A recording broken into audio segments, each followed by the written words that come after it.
Are these the best compression packing cubes? Hello everyone, this is Ahmed Dan. Today I'm going to just give you a quick look of the Travelon compression packing cubes. So I recommend using packing cubes all the time because they make things like simple and much more organized. And you can see that I'm preparing for my next trip. But the Travelon compression cubes take packing to the next level, and I've been using these for a few years. And we have an upcoming trip to Malaysia, Maldives, and I bought another pair because I liked or I've been using this and liked them so much that I decided to buy another one. Now you can see here that it compresses about 30%, and in terms of compression, you can see that 17 this is 1.75 inch, and it's going to be down from 4 inch, the depth. So you can see that it's quite a good compression. Now the difference between a regular packing cube and compression cube is just the second set of zippers. So for example, let me just take a look here. So when you put your stuff here, so you're going to just put your stuff as you regularly do with regular packing cubes, but then there's going to be another set of zipper which is right here, and this is going to do all the compression.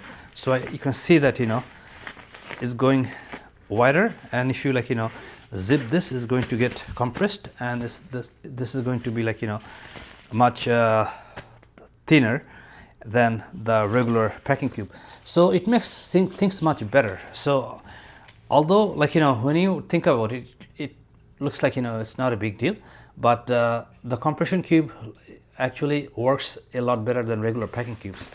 And whenever you're traveling or packing, I recommend taking packing cubes. But I used to travel with regular packing cubes in the past, but I switched to compression packing cubes. But then now I cannot go back to regular packing cubes. So it makes a day and night difference when you're using a compression packing cubes. Now this is the Travelon brand, which is they make lots of travel products and accessories, and I have lots of their products, and this is not paid or affiliated. So definitely I recommend compression packing cubes, and especially Travelon packing cubes. But if you wanted something that I can complain about, which is that some of the packing cubes kind of see-through or half see-through, but this is an all covered, so you cannot really see what you're putting inside. So you have to just keep a mental track that what you're putting inside. That's the only thing I can complain about. But except that, I have nothing else to complain about, and I've been using this for many years. So these are long lasting and very durable, so there's no complaint about that. So for the next tips and tricks video, I'm going to put a link on the screen, and I'll see you in the next video. Thank you for watching.